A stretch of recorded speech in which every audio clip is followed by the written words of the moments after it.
Good morning. This is White Raptor News Ministries. All praise and glory to the Supreme Spirit of Truth, the Living One, the authority and author that writes all things in place. First off this morning, I'd like to welcome all the new subscribers. I'm sure you've showed up from Brother Sanchez'S channel. Much love to Brother Sanchez as well. Much love to his panel of people over there.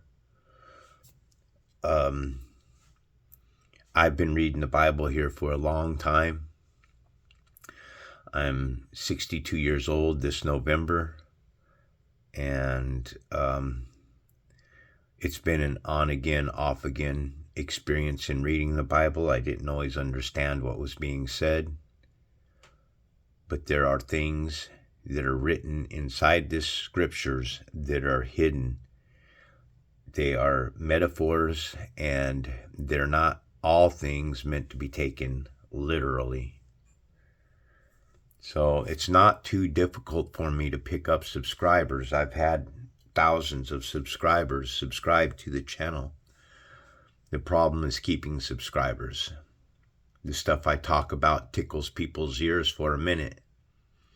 But then when I start sharing with them and showing the riddle of 666, they all seem to flee off.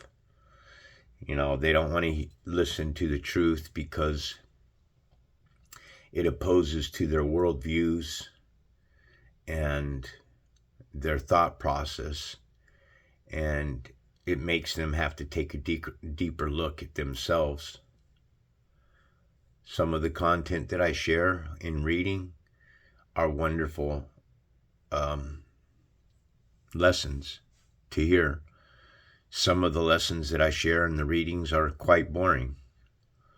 I believe that last chapter that I did, chapter 4 of Samuel, was a pretty good lesson because it did have a couple of hidden meanings, and that's what I'm here to do. I'm here to expose the hidden texts inside the scriptures. I don't claim that I know everything about the scriptures. I don't claim that I know everything about the Spirit of God. We don't have a mind like the Spirit. And I will say that this is one of the things that Brother Sanchez and we don't agree on, even though his points, he makes strong points. You know, I ask questions like, why, if we are gods, would we not create ourselves to live longer than 70, 80, 100 years, 120 years? Why wouldn't we give ourselves a chance to live for 300 years, 500, or even 1,000 years? And when did the materialized world come into effect? And what God was it that created the material world? These are all big, heavy questions. Now, I feel that I've answered a lot of these questions. And that darkness, Elohim, and Elohim are multiple gods. The only way to start, Genesis chapter 1, verse 1, Bible Hub. In the beginning, this God here is Elohim.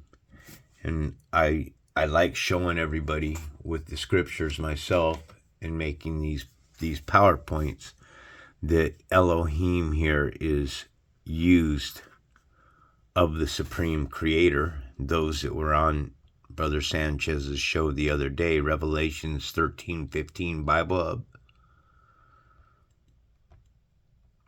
So there was a beast, a second beast that was permitted to give breath to the image of the first beast.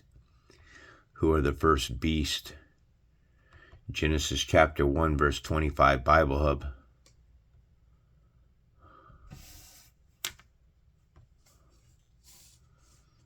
25 I asked for. We can go from here.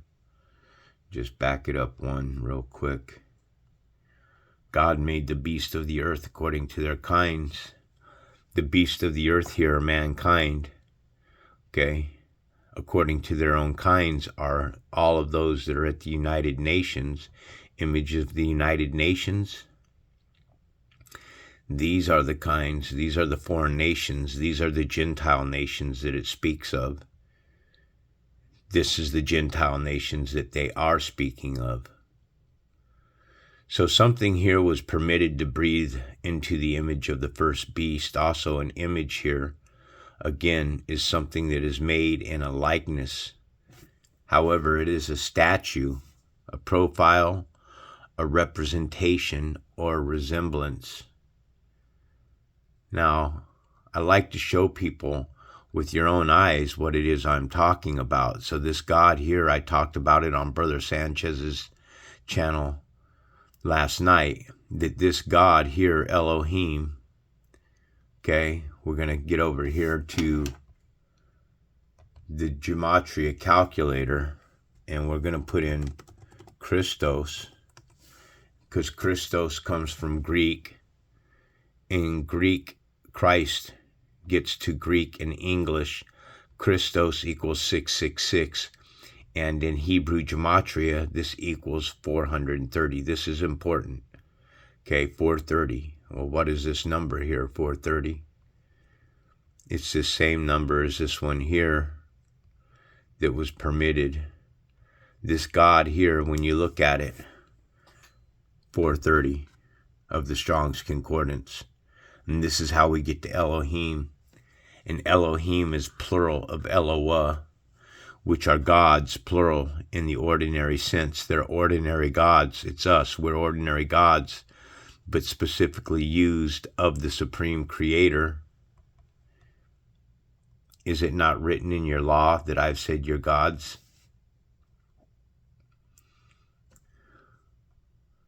Right there, gods, plural, also for 23:16.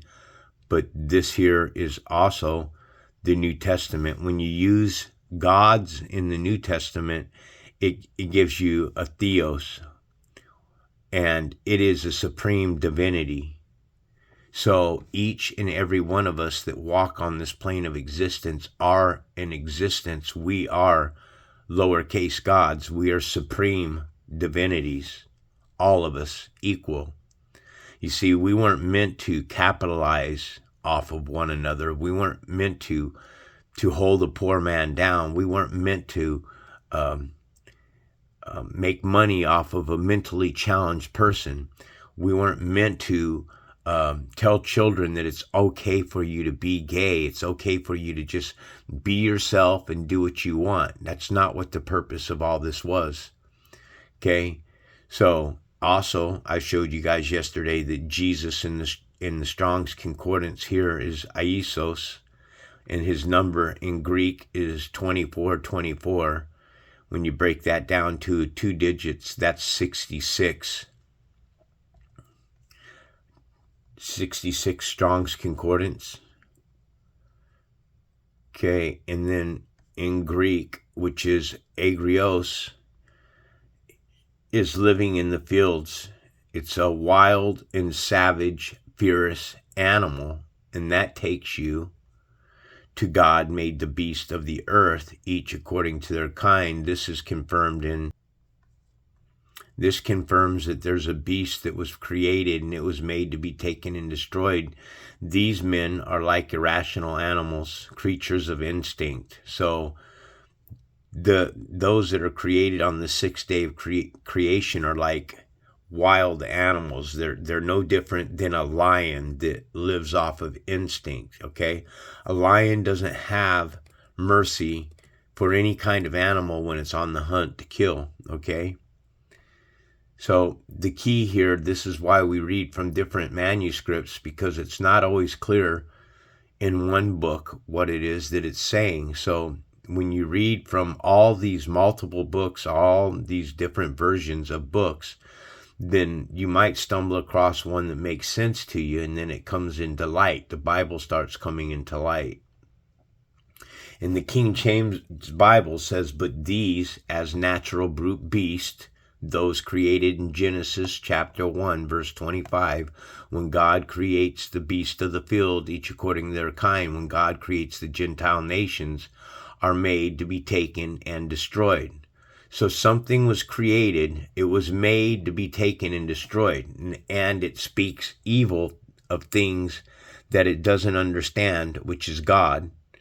People that don't understand the Supreme Spirit of God, we are eternal pieces of God. This is Brother Sanchez'S argument that if we're even a small infinite piece of the Supreme Creator, then we're infinite beings, period, as the Supreme Creator. And I agree with that. But we are fallen beings. We are low. I agree that we are living our lowest point of existence on this plane of existence.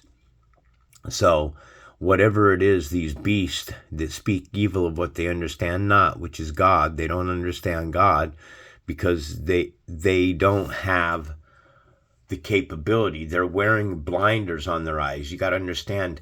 See, this is something else that I don't agree with too, that I believe the NPCs, they do have souls, but they're just blinded. Everything has a soul because there has to be something that's judged when it comes judgment time. And it says in the Bible that all creatures will be judged for their iniquities, for their transgressions. And whatever it is, they shall utterly perish in their own corruption. So if you're living in corruption, like these people that have learned how to do time travel and to escape death, they will eventually pay for their own corruption. Now, with my prayers, the reason why I know that this is a spiritual battle and that people will be judged is because you have atheists. I went on this show here, The Atheist Experience.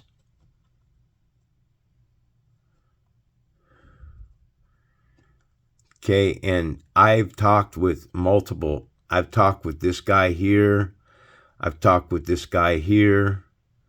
I've talked with Matt. I've talked with a lot of these people. And every time that I get on my shows, and I have a couple of them here on my playlist. Okay, every time I talk to these two, I talked at the same time with, and I told them straight up that Jesus Christ was the devil. I don't just say it, folks. You have to show receipts the way that Brother Sanchez does if you're going to make such a claim. So in Greek, Christos comes to 666. The parable that's talking about is talking about 666. Revelations 13:18 Bible Hub. It's talking about 666. Okay, so there's this number needs to be calculated, and it's a man's number that is 666. Well, it's not just one man. This is something that Brother Sanchez and I agree upon, is that it's a hive of men. Okay, God of Israel, and that's Yahweh. So Yahweh, God of Israel, that's the title for God of Israel is Yahweh, and Yahweh would be 666.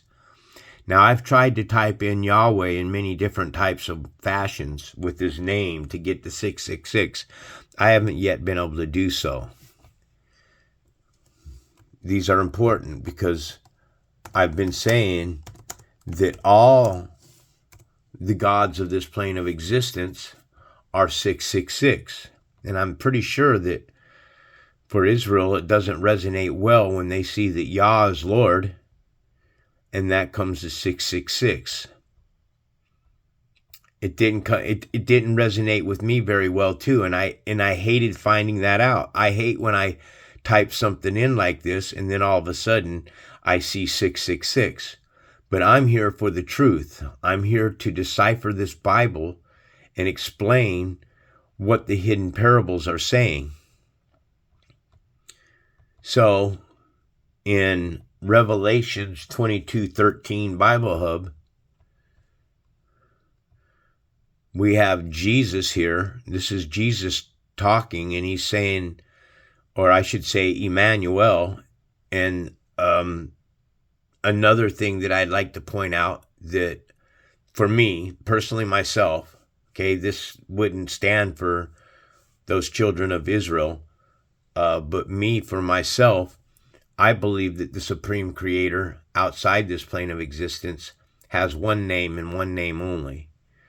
I believe that the darkness, the gods of this realm have many names. And that is why we have parables like this. Here it's Exodus 23:13 says, "Pay close attention to everything I've said to you. You must not invoke the names of other gods. They must not be heard on your lips." So, when you're talking about Yahweh having a name, Yeshua, or Yahweh, Jehovah, Yahweh, these are all names. El Shaddai, El Elyon. Okay, these are multiple names. Okay. My argument here is, if you have images of Shem, Ham, and Japheth,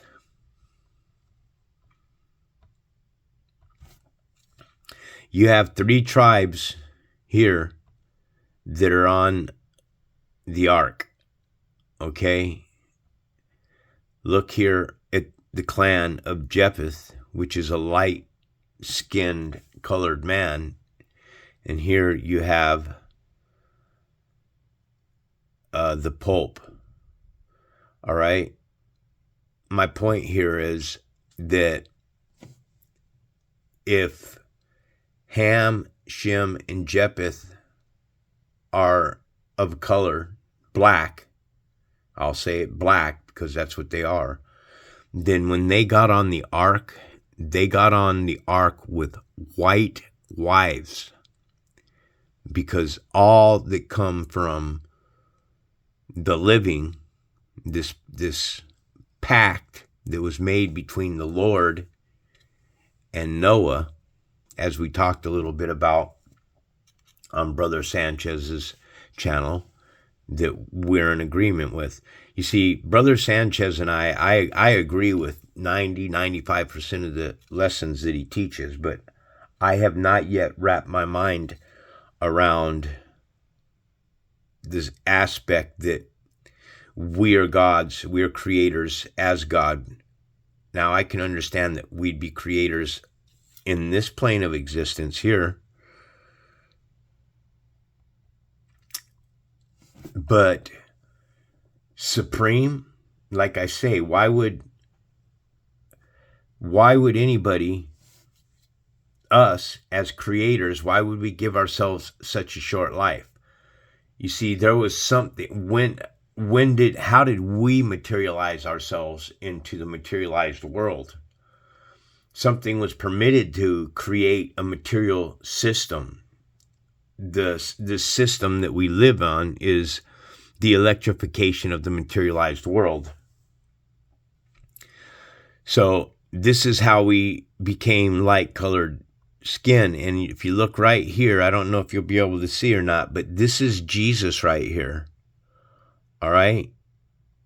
And Jesus comes from the Shemitic race.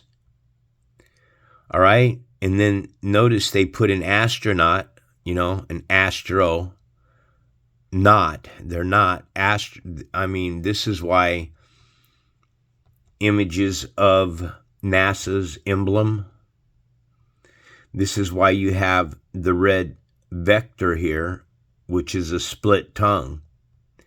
Never a straight answer. You never get a straight answer from NASA. You'll never see NASA turn that scope around that's supposed to, if the scope was so far off, we had something out there that's floating in space, 100,000s of miles away, millions of miles away, why wouldn't they turn that thing around and give us a full picture of Earth? Images of Earth from NASA photos. So when you start looking at all these photos and stuff, you can see that there's nothing consistent. You start seeing different sizes. So this is supposed to be the moon in its orbit around the earth, another thing that you can look at and understand is they say that the moon is what causes the ocean's tides and pulls on the ocean. That's kind of funky if you ask me, because of this right here. Okay, I want you to look here at the rover. Okay, this is the rover, and he's driving around in the rover. This is the lunar. Look at the size of the rover next to the lunar. How come people can't look at that? And here, look, you have this guy here. He's standing outside. It looks like a guy standing on the side, and he is. He's on the side of the rover.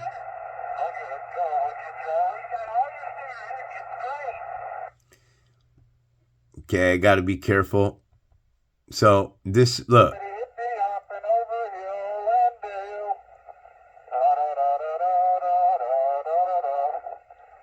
Okay, it's just, come on. Here's my point. This guy here is bouncing up and down on the moon like he's almost in zero gravity. This guy here is bouncing along, and all they did was slow down the video. Let's watch. When you move it up, let's say 125.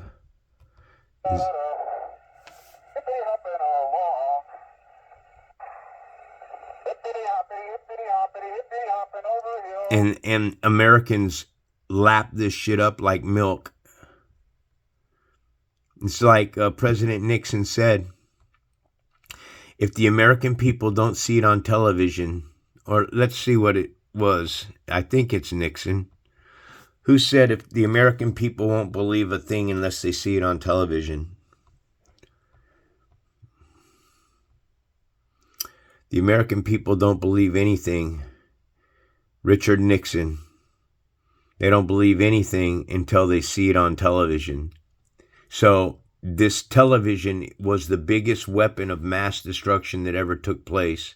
Now we're at 1.5 speed.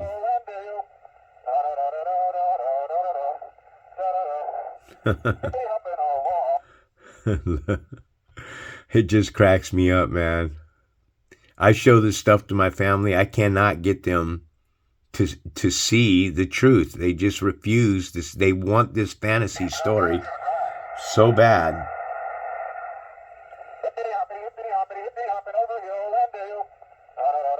Looks like he's skipping now, right? So that's all they've done. Not to mention this here.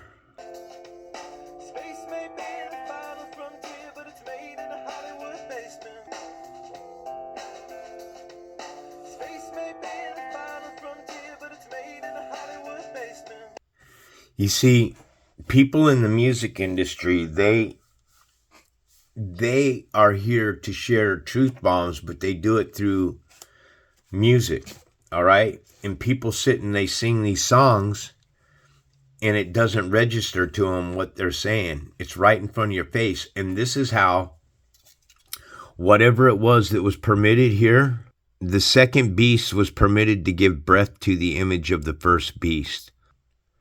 Then this plainly tells you if something was given permission, then there is something that is supreme that gave something else permission. You see, my point and argument is that the Supreme Creator didn't create this plane of existence, because the Supreme Creator is a spiritual being.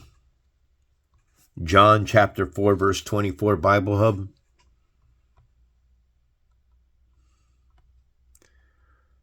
God here, and this is a magistrate as well, okay? A magistrate by Hebrewism, and also a magistrate is the fourth level of sorcery, and there's one other above that, and that's a MAGA, and that's what Trump is. He's a fifth degree. So I think it's important to tie that up with you, that says that God is not a human. And this is where it's really difficult to understand what's being taken on, because you have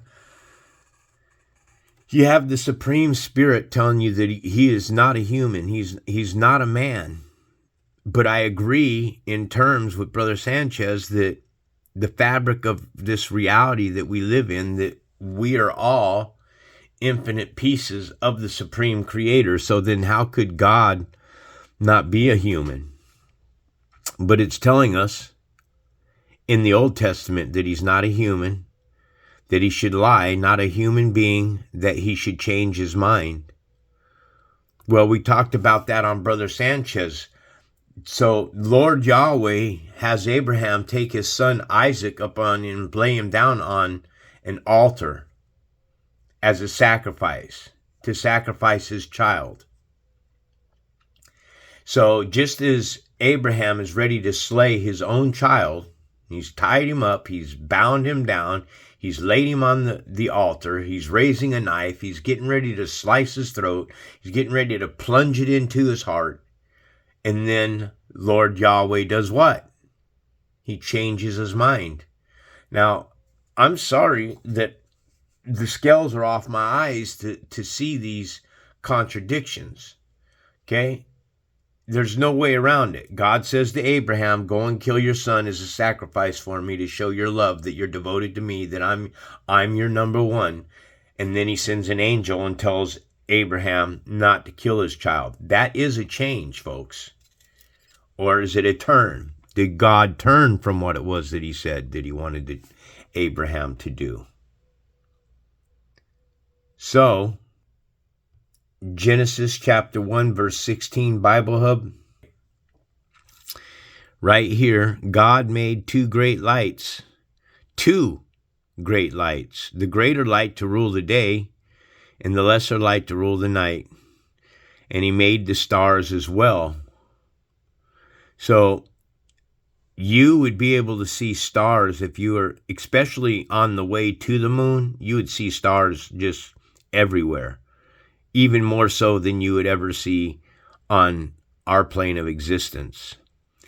And if it's true that the sun, the moon reflects from the sun's light, wouldn't that also be the same for Earth? Wouldn't the Earth also be a great light from a reflection? This is why it's important for people to read the Bible themselves. Because God made two great lights. He didn't make one great light. So the moon has its own light, folks. There's no way around it. So here in 23:13, deciphering the Revelations, because Revelations here is a book of riddles. Here we're going to drop down. We're going to read 1 through 7. I love these proverbs here of Solomon, son of David, king of Israel, for gaining wisdom and instruction, for understanding words of insight. Remember, 13:18 tells us that we need insight to calculate the number of the beast, for receiving instruction in a prudent behavior. Meaning you don't plug your ears, you don't speak out, and you don't go la la la la la when you're hearing information like this. Anybody who tries to get away from you, this is why God says you test a man by their fruits. How do we test a person by their fruits? We talk to them about the Spirit. If you talk to people about the Spirit and they want to get away from you, or they want to shove that name Jesus down your throat, or they want to shove any other names down the throat, then you know that they are the spawn and seed of Satan, for receiving instructions in a prudent behavior, doing what is right and just and fair, for giving prudence to those who are simple. Well, that's being kind. Being prudent means sharing information and teaching your children wisely to the simple, because when our children are born into this plane of existence, folks, they are simple minds. They're not hard-headed, like Brother Sanchez said the other day. When we're born into this place, we got a hole in the top of our head. Our head is soft. We're connected to the mind. This is spiritual mind. All right, it's not until later where you fall into the ego, where we separate, where we start falling away from God. We're born into a plane of existence that is death, and that is the first death. And when you draw your last breath, that is the second death. At that moment of your second death, one of two things happen.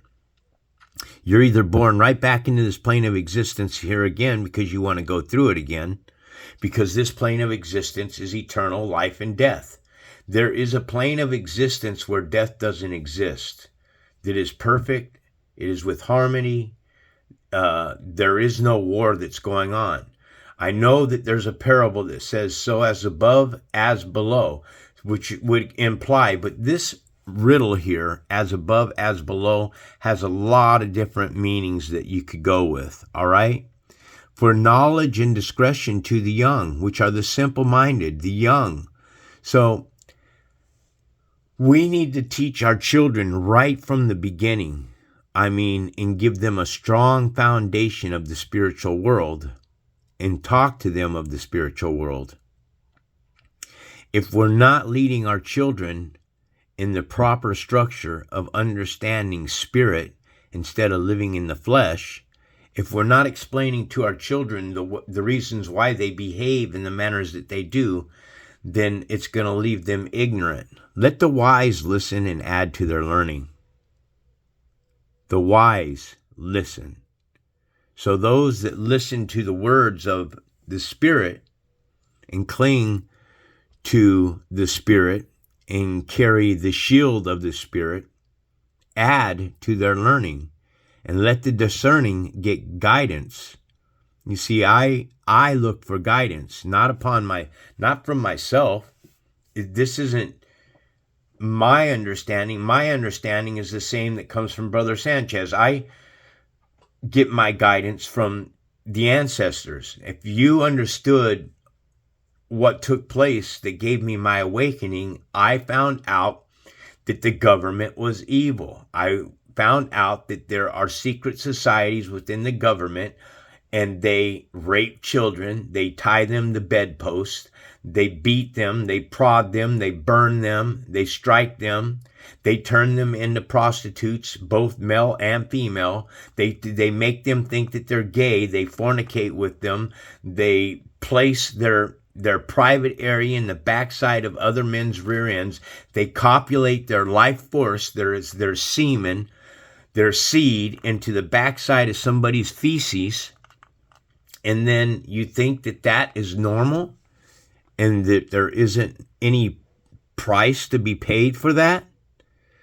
Discerning and guidance for understanding proverbs and parables and the sayings and riddles of the wise. So Revelations is a book of riddles. Revelations is a book that came before Genesis because there was a war in heaven. Once the war in heaven took place and all the angels were cast down right here, and a great sign appeared in heaven, a woman clothed with the sun. Again, this is sun worship. With the moon under her feet. This is moon worship, people who howl at the moon. Okay, under her feet, and a crown of 12 stars. What are the 12 stars? Could it be the 12 disciples? Could it be the 12 tribes? That's a question. That's not a statement. I'm going with the 12 disciples of the New Testament. 12 stars on her head. She was pregnant and cried out in pain as she was about to give birth. Then another sign appeared in heaven, an enormous red dragon with 7 heads and 10 horns. The 7 heads here are the 7 continents. The 10 horns, and whenever we're talking about horns, we're talking about enemies of God. The 10 horns are those 10 leaders in power, and 7 crowns on his head. Its tail swept a third of the stars out of the sky and flung them to the earth. So the war that took place in heaven from the tail of the dragon was swept a third of the stars and flung them to the earth. And I shared with you guys the other day, what are stars? The stars are your porn stars, they're political stars, generals who wear stars, they're rock stars, they're Hollywood stars, and they're star worshipers, okay? This is why you have to sell your soul on this plane of existence in order to be star and have fame and glory, because it's called idol worship. Looking at this here, then God said, let us make mankind in our image. This God that created man in his image is an idol. It's an illusion. It's a phantom. To shade, our souls have been captured inside of a flesh suit. This is why we cast shadows. A shadow is a phantom.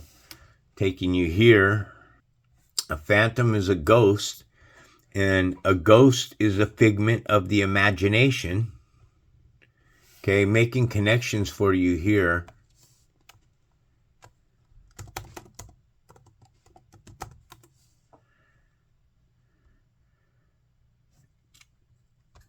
The imagination is power to create in one's mind. Whose mind is that? It's our mind, as broken fragments. Remember this, the riddle or the nursery rhyme, Humpty Dumpty sat on a wall? Humpty Dumpty had a great fall.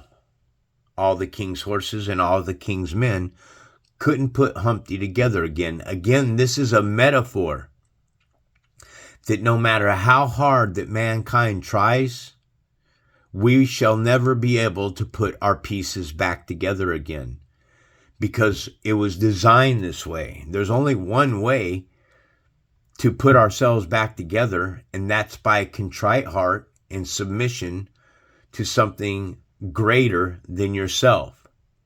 I mean, think about it. If we're gods, then why would we want to put ourselves through all this grief and torment? Why would we build a machine, a simulation, and people in it that would cause our souls all this grief? Why wouldn't we build a simulation of beauty and bliss and tranquility and warmth and kindness and compassion, tenderness for everyone? No, because it's the plane of existence of good and evil. The spirit of life is training us. It's teaching us how to love. It's teaching us that when we see something evil, that we don't want any part to be with it. Now we're looking at the word imagination, which is the power to create in one's mind. But when we break this word down, imagination, what does it say? It says, I'm a jinn nation. I'm a jinn nation. And that tells you what? That it's a hive. Okay?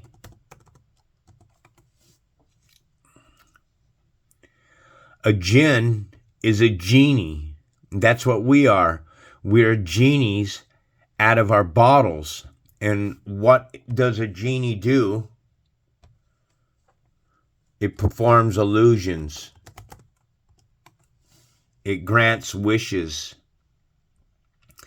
It causes a false impression on reality.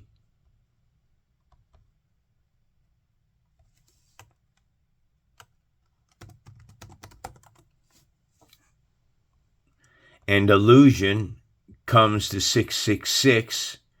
I showed you that. Who performs these illusions, which are witchcraft, which is 666.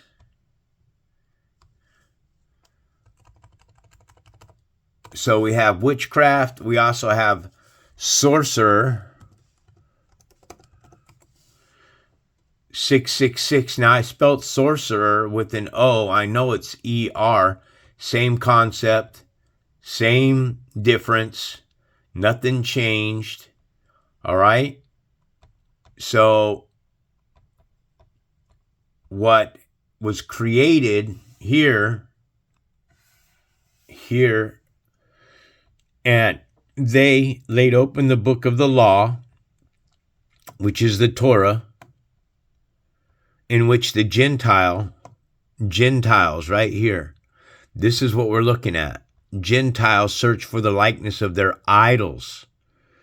Okay, that man that was created on the sixth day of creation is an idol. See, I had to come to one of my older videos because they change this book up all the time. But you can clearly see that I have my cursor on the word image.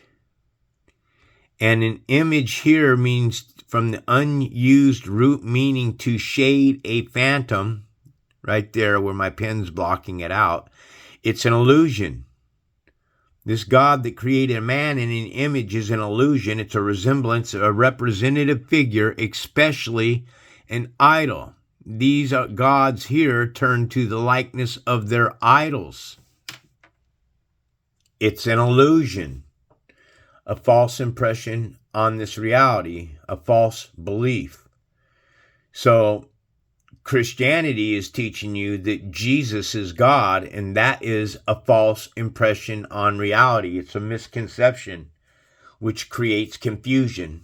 It's a deception on us all. It's a hallucination. It is an image. And then when we look at the word image, what does image say? I'm a mage. Okay? And what is a mage, folks? Not to knock, we all know what a mage is, but it's a conjurer. It's an enchanter. It's a sorcerer or a sorceress. Okay? And what does it say about this? You see, I really studied this Bible hard to make these connections, folks. This isn't just a whim thing that I do. I spend hours and hours and hours in this Bible. I spend hours and hours watching content. It's like I said the other day, I'm probably at about 300 hours, 300 or 400 hours of watching Brother Sanchez'S content. I take in as much of his content as I can. I graft what I learned from Brother Sanchez'S content, and it helps me make sense of this Bible a little bit better. But the cowardly, well, who's the cowardly? Those that are too weak to walk in a righteous path. Okay? And the unbelieving. Sadly, for me, my whole family, well, it's one of two things. They either don't believe, like my brother, or they're all giving praise and glory to a man who died on a cross. And death is a representation of a ghost. The ghost is the spirit of the dead. The unbelieving, the abominable. Well, who's abominable? I think an abominable act are those that are sexually immoral, okay? And sorcerers. So anybody who's practicing magic, practicing tarot cards, I don't use tarot cards, but I often share with people the meaning of a card. For instance, let me finish this parable out. Sorcerers and idolaters, idol worshippers, that man, that God that created man in an image. This is why you have one God that's telling you not to worship any graven images, and then you have another God that created itself in an image. That is a big connection. And all liars, their place will be the lake that burns with fire and brimstone, fire and sulfur. This is the second death. The first death is when we're born into this plane of existence. The second death is when we draw our last breath. Now, is it a place for the soul that burns for eternity? Let me tell you what I mean when I talk about burning. Burning for me means in our minds the concept of what's taking place around us. Like, I've been trying to share this content with my brother for years now.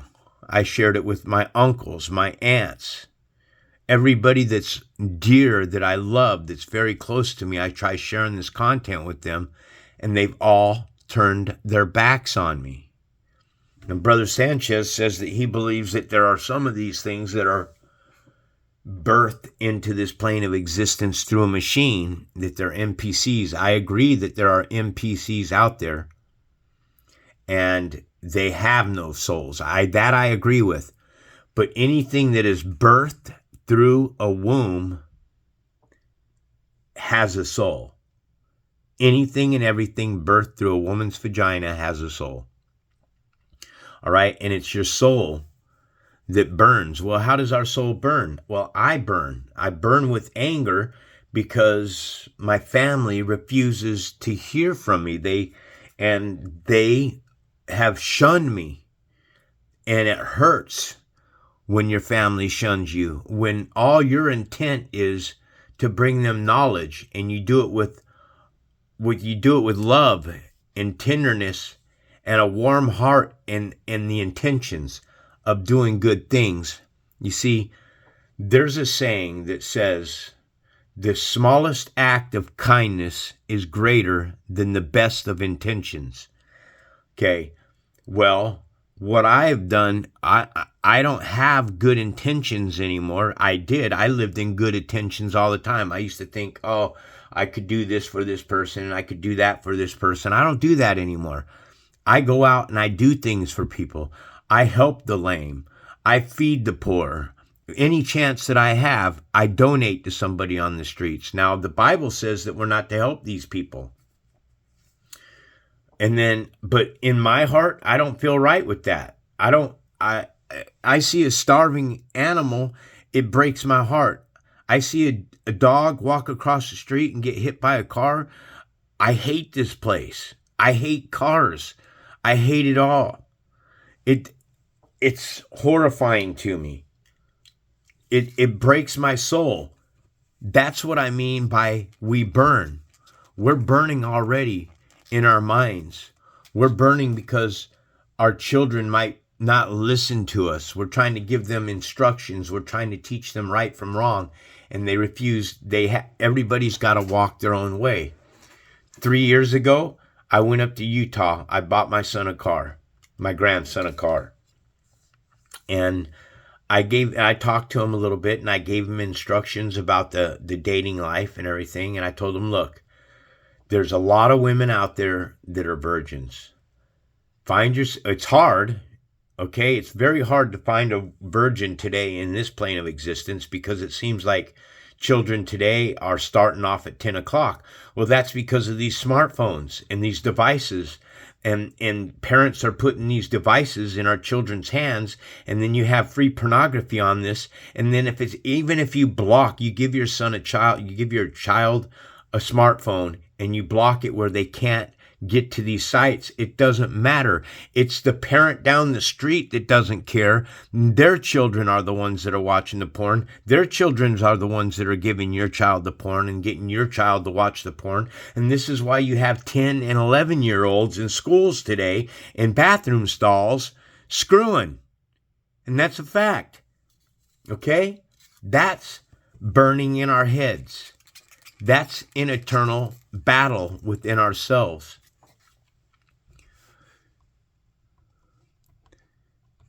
I am the Alpha, Jesus says, and the Omega, the first and the last, the beginning and the end. I am the Alpha, which is the first letter of the Hebrew alphabet. Okay, I am the Omega, which is the last letter of the Greek alphabet. What does this tell us? It tells you that the language that they speak in Jerusalem today is not the true dialect of the Hebrew Israelite. It is a mixed language. This is why you have the word gory and glory, sin and sincere, and so on. You have eat and the word create, because it's a devil speak language. Jesus says that he's the first, which is the firstborn. Jesus is the firstborn, 1 Colossians 1:15 Bible Hub.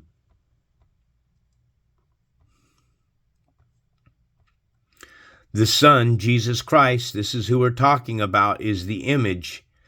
Okay, again, what is an image? An image is a phantom. A phantom is a ghost. The ghost is the spirit of the dead. Jesus is the image of the invisible God. Hold on. How can you or I or anybody on the face of this earth, Jesus included, be the image of something that is invisible and can't be seen. It's unseen.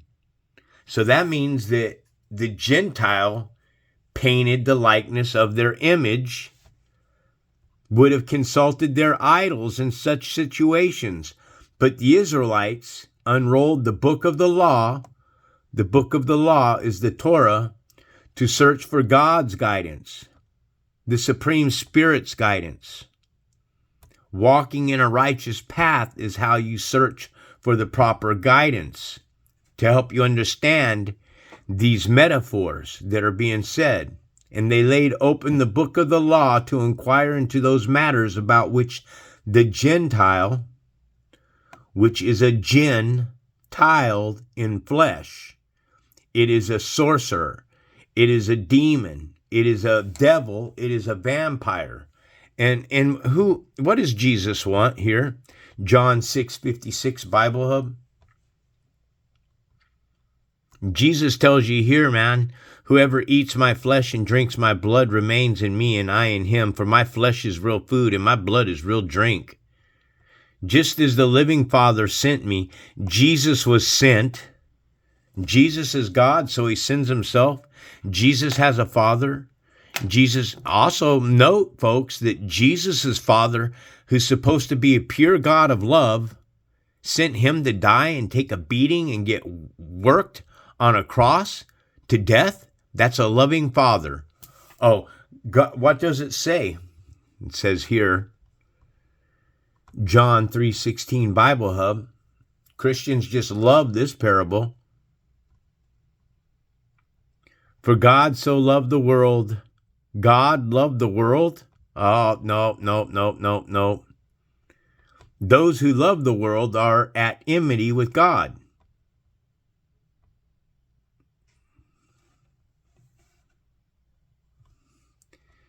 Ye adulterers and adulteresses, know ye not that the friendship with the world is enmity with God?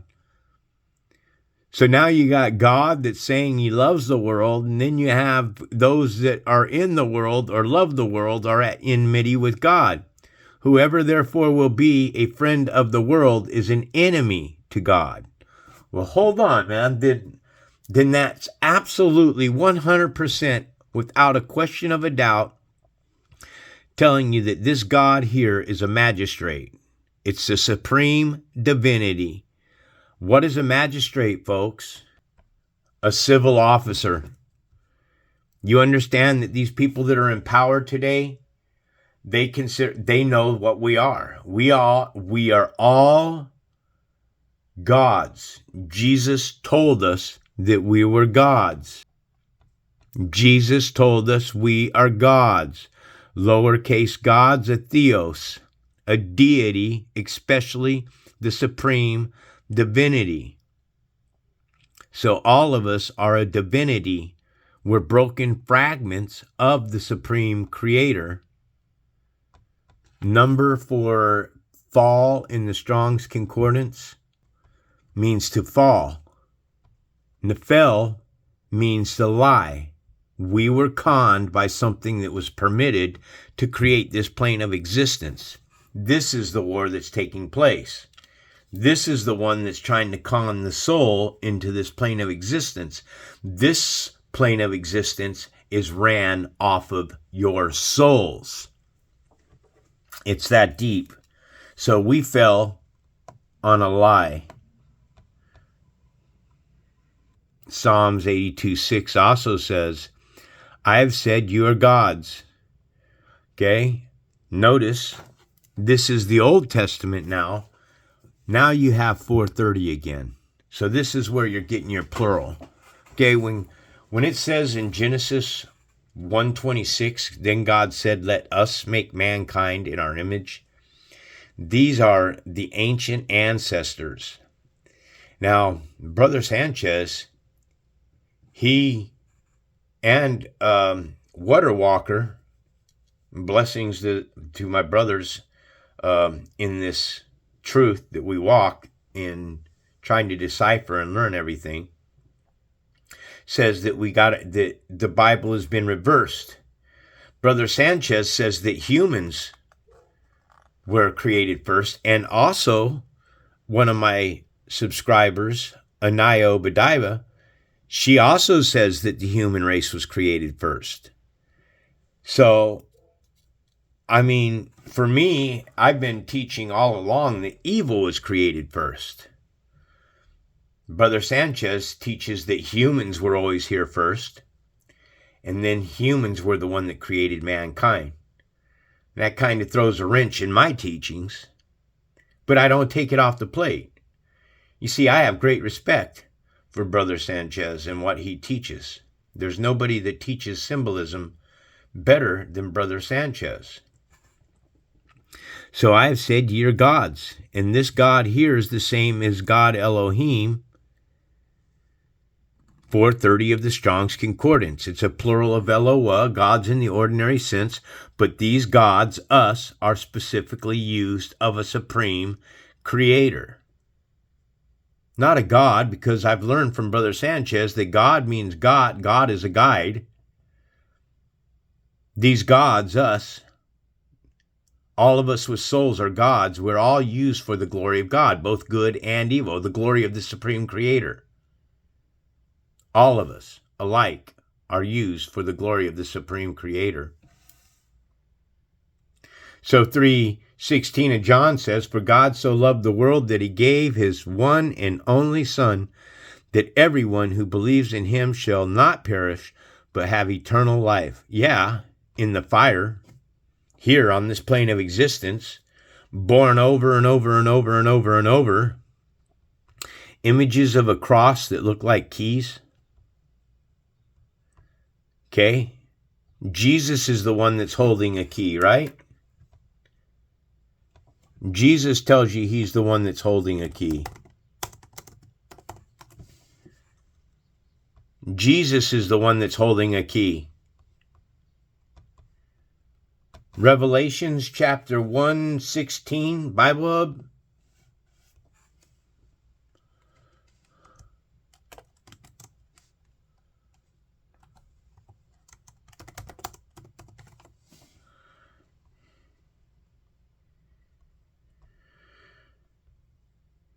He held in his right hand 7 stars, and a sharp double-edged sword came from his mouth. I shared this on Brother Sanchez'S channel yesterday. Take the S off of swords and put it on the end of words. The double-edged sword that comes from our mouth is our tongue. His face was like the sun shining at its brightest. This is John's vision at Patmos.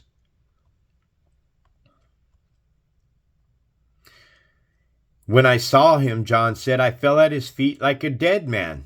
Why is John falling at Jesus Christ's feet like a dead man? Because when you're born into this plane of existence, that is the first death. We are all dead. We are all souls walking around in a dead corpse. We are ghosts. I had to break off and grab me a bite to eat, man. I was getting hungry. But he placed his right hand on me, Jesus, and said, do not be afraid. I am the first and the last, the living one. I was dead, and behold, now I'm alive forever and ever. How is Jesus alive? Forever and ever. By those that you allow him to live through you. When you call on Jesus, you're allowing this entity, this spirit, this evil spirit, to have power over you. And Jesus, I hold the keys of death and of Hades. Jesus is holding a key. Jesus, 666. That's my little baby, by the way. I found that out. I'm the one that worked that out. I'm the one that sits here and types word catchphrases in the Bible in this thing all day long.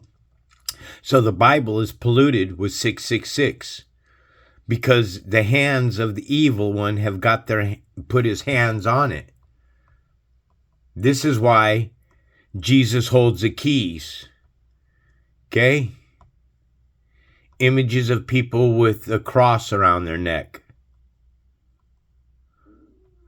Okay? That cross around your neck is a chain to death in Hades. I see Brother Sanchez, he wears his cross around his neck. Then he will be chained to this place, to death in Hades. Because that's what Jesus holds the keys to. This cross is a key. Okay? It is a spike through your heart. It will keep you chained to this plane of existence. And we all know that this is the Ankh that Brother Sanchez explains to us, that this is the portal. There's no one that does the Egyptology better than Brother Sanchez, man. I got to give all props, man. Praise and glory to the Supreme Spirit. Props to Brother Sanchez for what the ancestors have put on him to understand and to share. And the wise who can discern and hear the truth. And Jesus says that he's the first. What is the first? The first is the firstborn over all creation. Jesus is the last. What is the last? He's the last supper. The firstborn, the last supper, the living one who was dead. And behold, now I'm alive forever and ever, and I hold the keys of death. You know, on an off note here real quickly, let's point out this little image here. You see, this kind of stuff, the one-eyed symbolism that they're giving you parasites climbing out your eyes and stuff. This to me is offensive. This is the kind of stuff that sets me off. Because I don't care to see this fucking garbage. And that's what this is. It's garbage. This is fear tactics. I don't care if I have parasites living inside of me. We all have parasites living inside of us. It's not the parasites like this that are living inside of us. The parasite that lives inside of us is that fucking demon. The demon that's within all of us. The seed that's in all of us of the evil one. So I've been telling people for years, man, drop this cross. Okay, get rid of the cross. This cross is not the circle of life. The cross is the crossroads. The cross represents death, folks. Jesus died on that cross. That's what the cross represents. It doesn't represent life. Okay, you wear that cross around your neck, you will be chained to this plane of existence for eternity. Do we only get one chance? Let me ask you something. What have you lost in your life if there's a supreme creator that says he requires a contrite heart and for you to worship the supreme spirit? What have you lost by giving praise to the supreme spirit and yielding your own self, your power, your energy, and becoming one with that spirit? Because you can't be one with the spirit if you're not yielding your spirit to the supreme spirit, right? So what have you lost by not yielding yourself to the spirit other than your soul, your eternal soul? That's what you lose, right? So what have you got to gain by yielding your spirit to the supreme spirit? You have to gain the re-entry into the spiritual world of life. You become one again with the spirit. As long as you are rolling with your own life, doing your own thing, walking contrary to the spirit of love, the living one, then you are walking in the lie. Maybe Brother Sanchez is right when he says that we are gods. Jesus is telling us that we're gods. When Jesus said to us, "Is it not written in your law that I have said you're gods?" When did Jesus tell us this? Genesis chapter 3, verse 5, Bible Hub.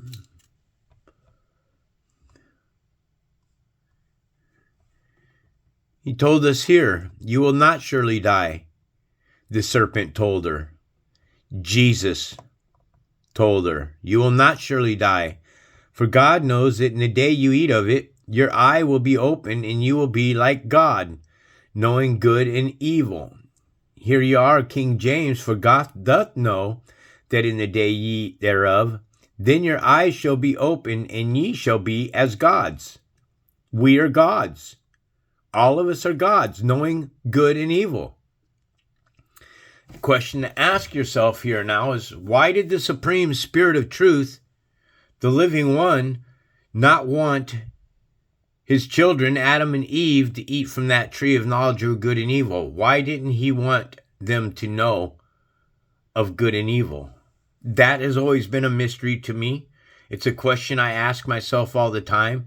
The only answer that I can come up with is this. Here, "Let the wicked man forsake his own way, and the unrighteous man his own thoughts." His own thoughts. "Let him return to the Lord," this is Yahweh, "that he may have compassion, and to our God, Elohim, for he freely pardon. And to our God, for he will freely pardon. For my thoughts are not like your thoughts, neither are your ways my ways, declares the Lord Yahweh." That's the only way that I can answer you, folks. I can only answer you through scriptures, because this is what I do. People ask me questions, I revert to the scriptures. You have a question, I go to scriptures. You want to learn something, I go to scriptures. I don't project, I don't use conjecture. I don't share my philosophies other than through scriptures. It's the only way that I can share with you all that I'm trying to share with you.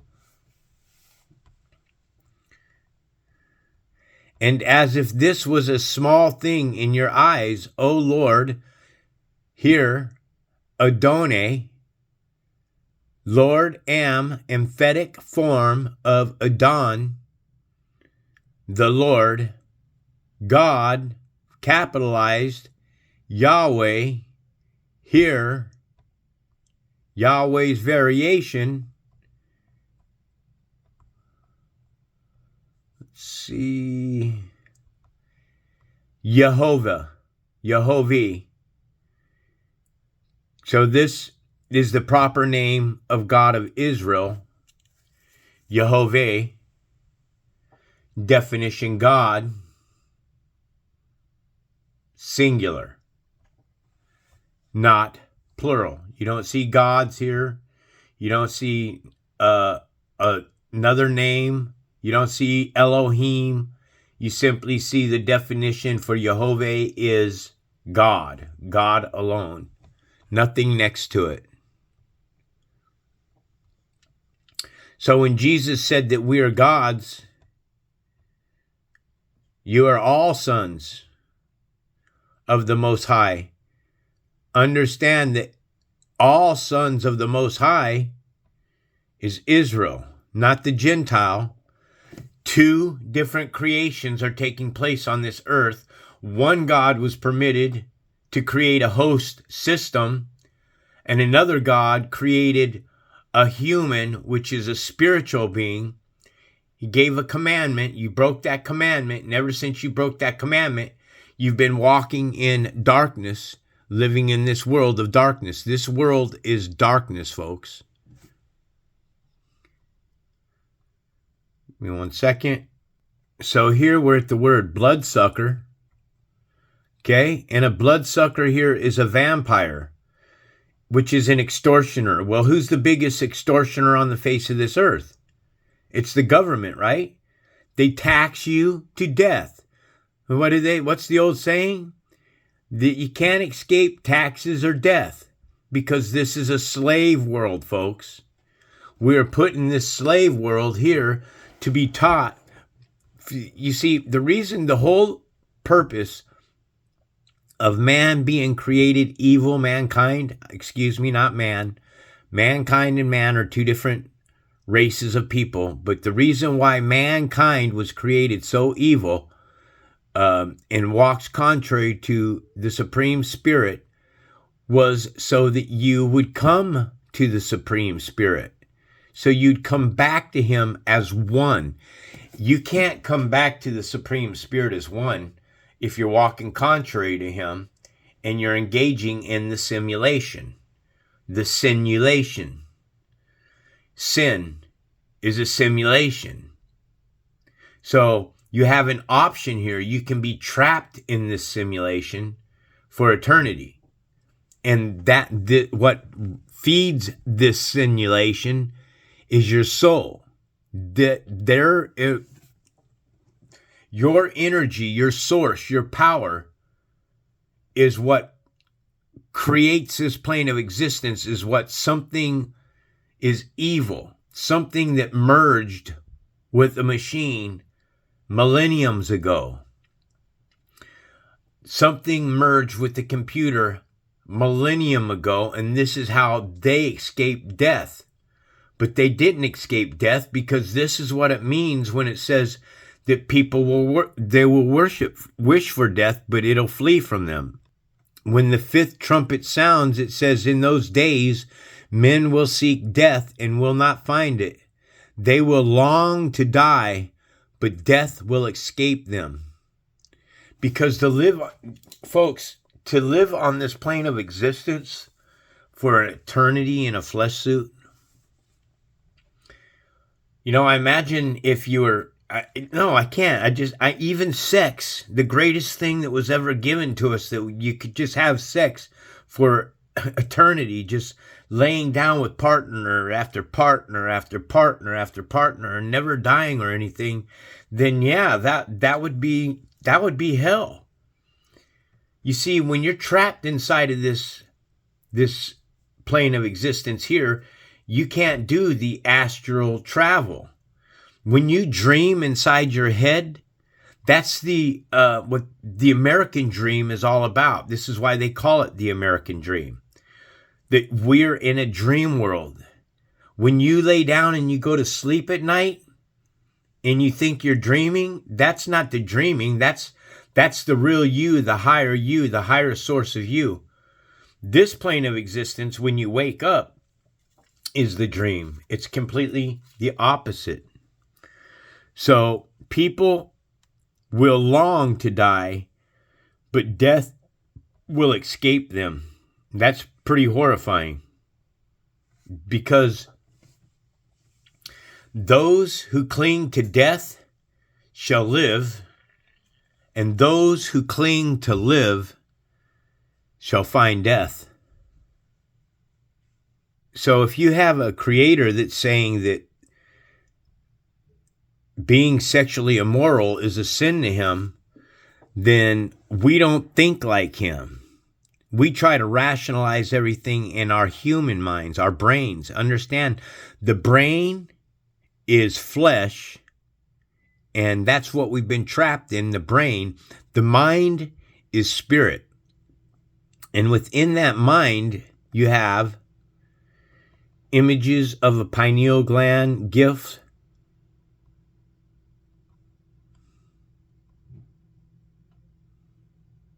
Why do you suppose they'd have this little demon-looking thing here, right? Why do you suppose that?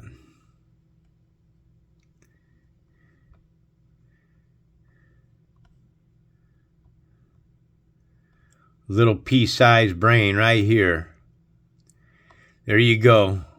Your little pineal gland right here.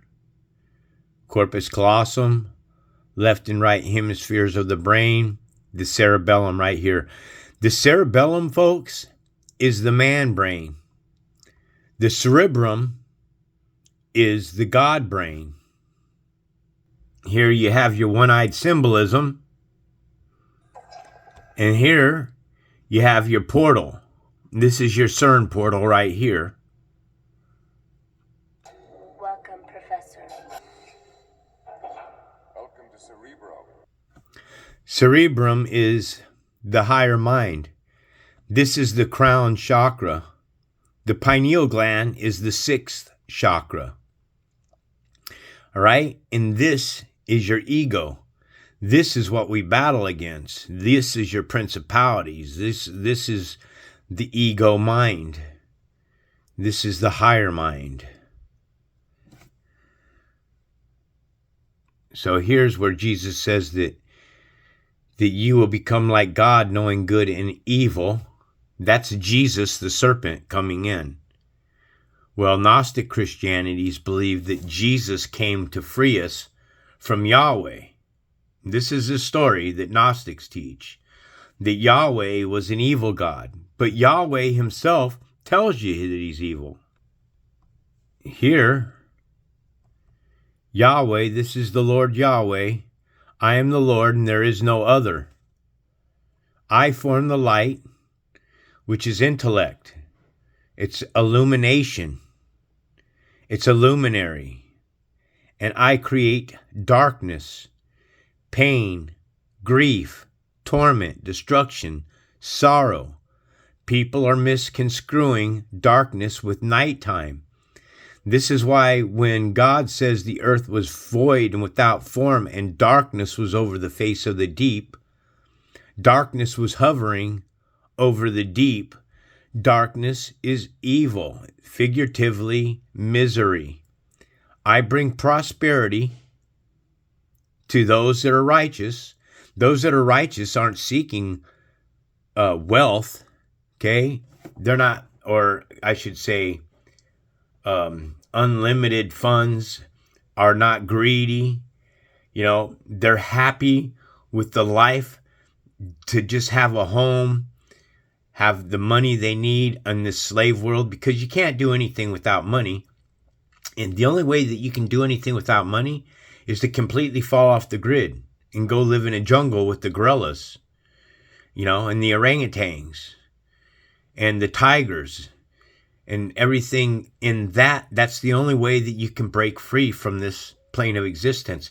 And I'm telling you straight up, if you try to do that, then you're going to find people along your journey to this exodus, to exit this world, to get away from the slave world. You're going to always find people along your journey while you're trying to exit, trying to steer you back into this plane of existence.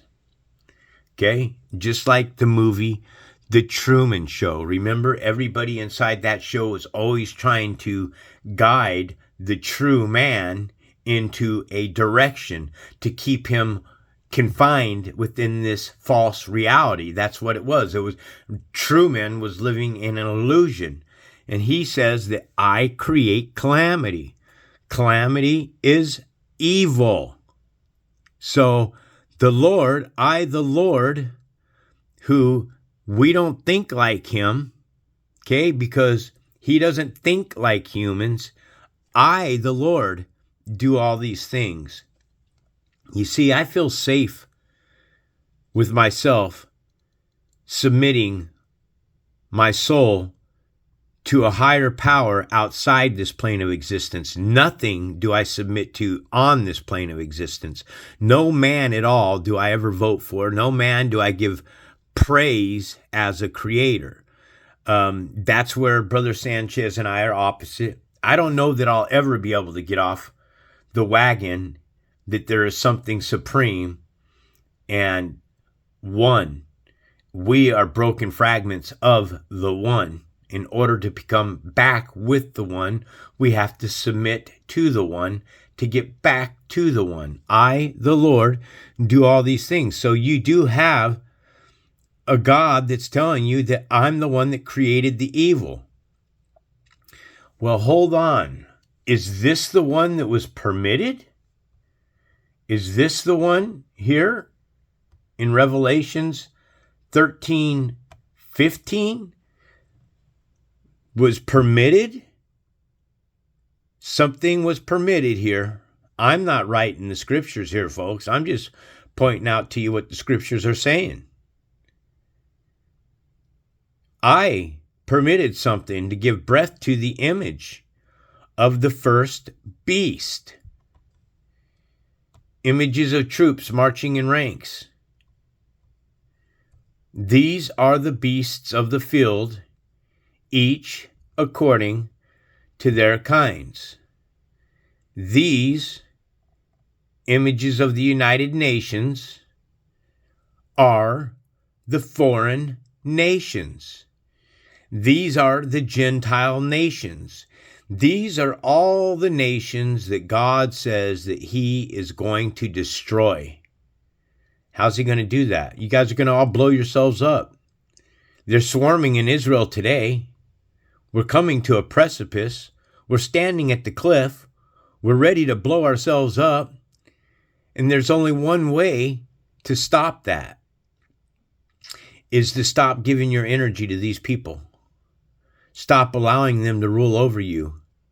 You see, this is the reason why the Spirit created them so damn evil in this slave world.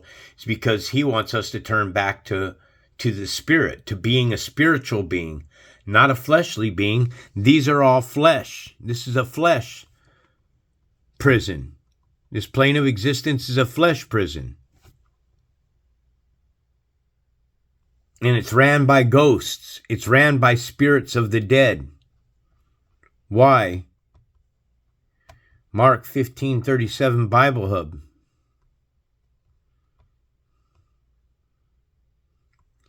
Because Jesus let out a loud cry and he breathed his last breath. And Jesus cried with a loud voice and gave up the ghost. Folks, I can't make it any more simple for you. A ghost is the spirit of the dead. Jesus is the spirit of the dead. And I show this to Christians and they say, oh, you're trying to twist the scriptures up. You look, the gospel is a ghost spell. Okay? Now we know that it's not going to say what I'm telling you.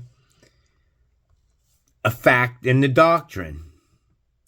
But it's a dogma of faith.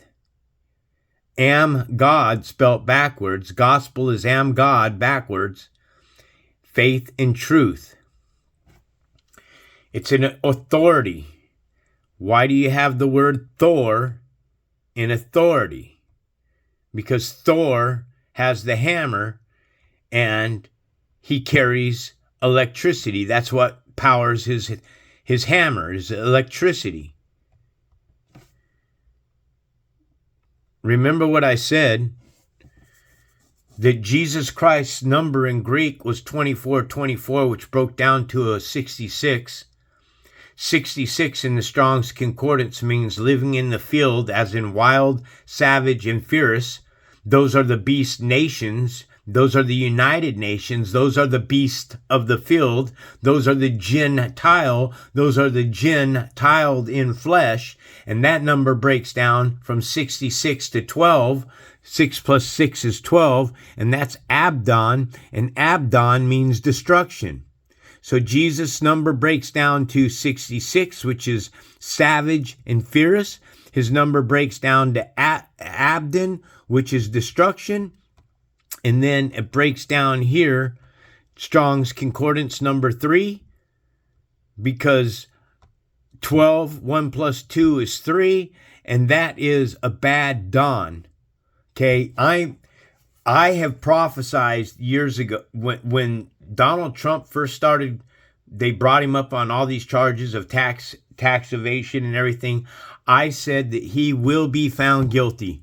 I was right. And I said that also Donald Trump will be the first president voted into office as a criminal, proving to the American people that this country here is ran by thugs. And Abaddon is the angel from the abyss. And wouldn't you know, that's a dawn. Break it down, folks. A bad dawn. Well, Donald Trump. Don. He's a bad Don. Everybody thinks that Donald Trump is going to save the world, man. Everybody thinks that our presidents are going to save the world. It's not so. There's only one way this world cannot be saved. A president. Donald Trump is a president. Biden is a president. A president is 666. Folks, there's nobody breaking this stuff down for you. There's no one that's teaching 666 the way that I teach this parable. So the gospel is a ghost spell that's been pulled over our eyes. It's a lie. We live in a lie. We live in a world that is an illusion. This is why the Spirit, the Supreme Spirit, says not to worship any idols. Folks, we are the idols. We idolize ourselves. We think of ourselves as greatness. We think of ourselves as high and mighty. We think of ourselves as the God. Not a God that was created. Something has to come from a point of singularity. The same way that the Pope is in power on this plane of existence, so is the same in the spiritual world, where a creator, the supreme creator, is in power of all existence, and that creator is the one that ordains all things through his almighty glory and presence. This isn't for the Brother Sanchez, the people who listen to Brother Sanchez'S channel. They know all this stuff already. This is for anybody who might have been watching all this video who's looking and seeking for the truth. But this is a black Jesus with the sun halo around his head, the heliocentric globe, with the sun revolving around the earth, which is a lie. More on the 666 system is that we are told that the earth rolls around the sun at 18.5 miles per second, which is 66,600 miles per hour, all while flying through space at 2,843,666 miles per hour. The earth, as we're told, is 66.6 feet of curvature to 10 miles, 6,666 feet of curvature to 100 miles. The Washington Monument stands 6,660 inches by 666 inches. It was designated October 15th, 1 plus 5 is 6, 1966, and it took 6 years to build. During the pandemic, why did we have to stand 6 feet apart when we're buried at 6 feet under?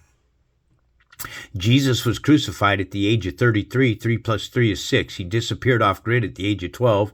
1 plus 2 is 3. And he arrived back on scene at the age of 30. 1 plus 3 is 3. Arriving on scene back at 30. 3 plus 3 again is 6. Also, if you divide 3 into the number of years that Jesus was gone, which is 18 years, that is 6. Jesus' number in Christianity is 888. 8 plus 8 plus 8 is 24. 2 plus 4 is 6. Everything revolves around Jesus Christ as the man of perdition. And here you have Jesus coming out of a what? A wormhole, folks. That is a wormhole. That is a CERN machine. Images of CERN. That is the CERN machine. This is the same thing that Jesus is stepping out of, because they learned this technology millenniums ago, thousands and thousands of years ago. This is what Jesus is coming out of. This is how Jesus escaped death. This is what all the ancients, all royalty know this information. They know what's going on. Also, pay close attention to what I'm saying. This here is a 17-mile circular hadron collider. Okay, it has tubing. This tube right here. Okay, 17 miles. Okay, in order for this to work, it has to be on a flat plane of existence. This is all a perfectly flat plane of existence, because one little bend in this tubing here, then you can't get those particles moving at the speed they need to slam them into each other. Now, the History Channel will tell you that this is a time travel machine. And when people like myself, or Brother Sanchez, or other truth channels like Truth Seeker, and these channels that I all watch talk about this information, they'll shut us down. They won't shut us down, but they'll laugh at us and they mock us and they say that we're out of our minds and we don't know what we're talking about. But if they talk about it on the History Channel and tell you that CERN is a time travel machine, you guys will lap it up like a kitten on milk, man. You know, like a cat on catnip. You know, you just eat this information up like it's all the truth. So we absolutely live on a flat plane. The earth is set in place and cannot be moved. He sets the earth on its foundations. It can never be moved.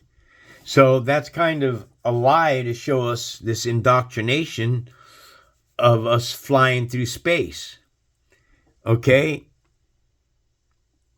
Images of the North Star. Images of Polaris.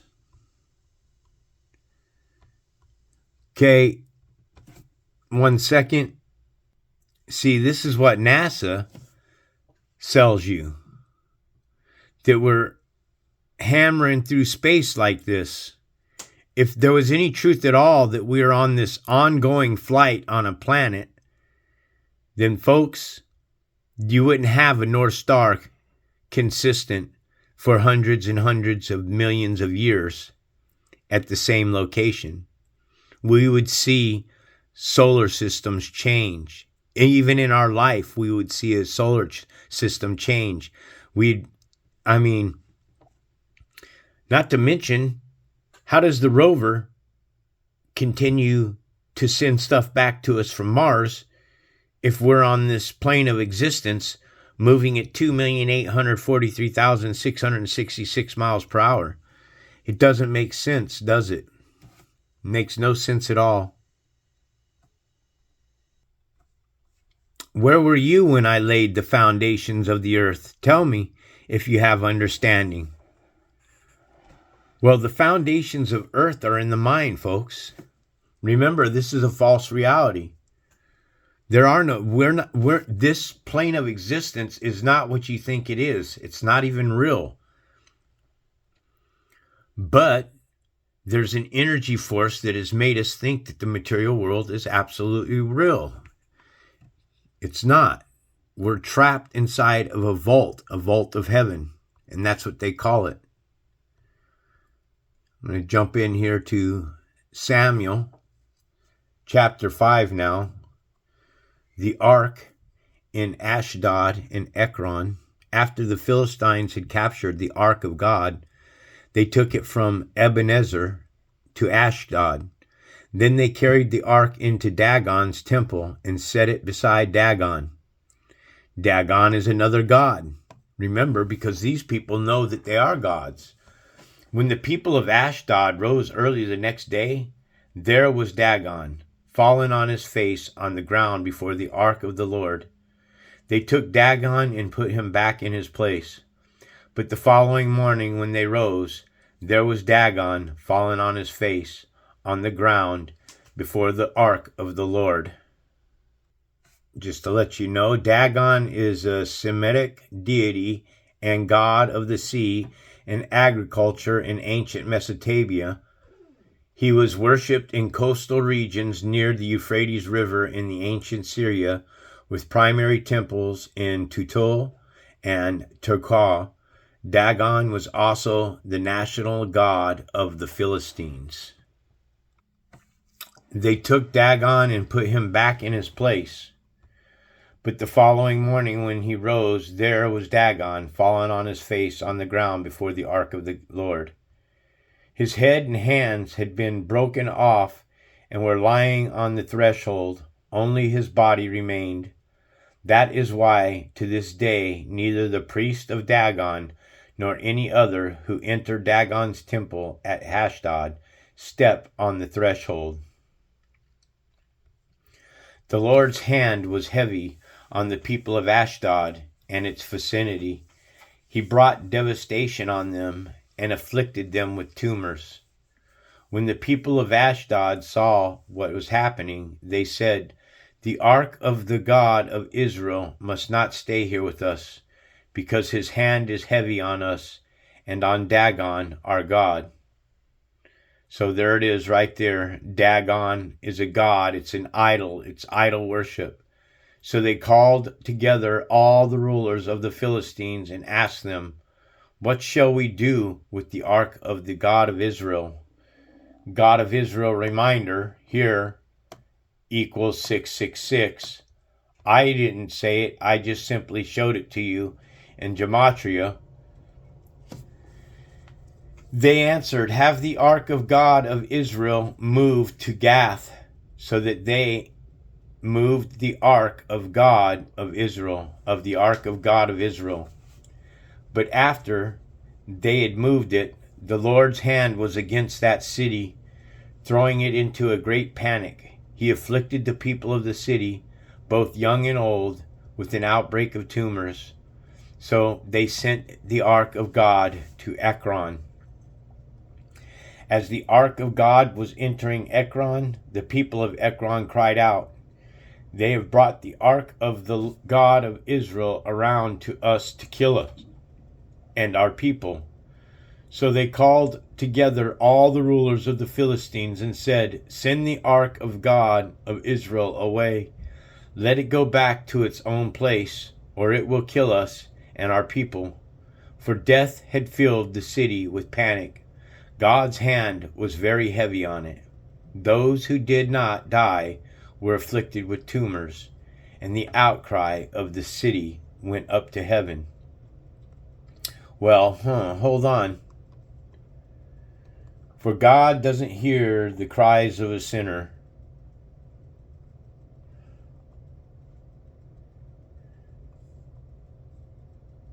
We know that God does not listen to sinners, but he does listen to the one who worships him and does his will, which is walking righteous, which is girding up your loins.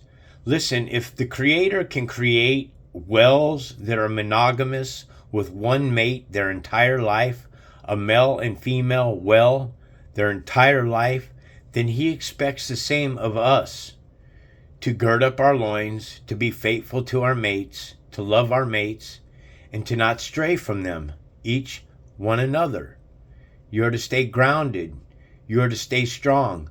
It's not easy, folks, to walk in the light. It's not easy when you have a genital system that's creating semen, and you're just wanting, when you're young, you're like a bull.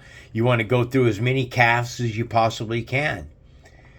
And I will speak from experience that I know that any woman that you lay down with after 2 or 3 years, it's just old, and you're already in your head, you're thinking of other pieces of rear end that you can tap. If it hasn't been thrown in your face, because that's the way this plane of existence works. You could be as faithful as you possibly could be, and believe me, there's always going to be a hoe that's coming up to your man and trying to entice him, or another hoe that's coming up to your women and trying to entice her, because these are soulless marauders. Understand that at the Catholic Church here, images of the Catholic Church,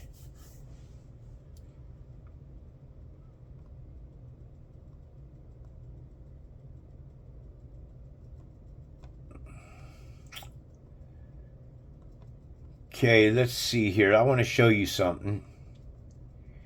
Images of Catholic priests. Images of Catholic priests.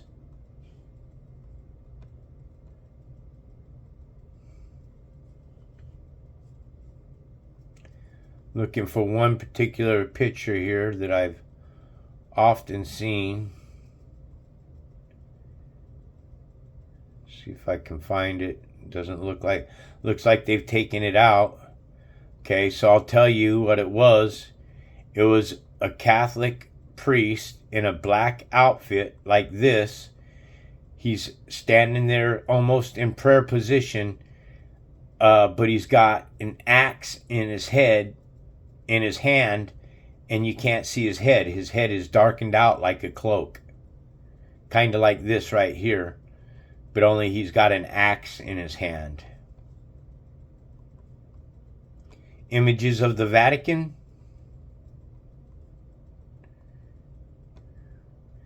This here looks like a little guitar, doesn't it? But it's not. What this is, it's a keyhole. This is the key that Jesus holds, the keys to death and Hades.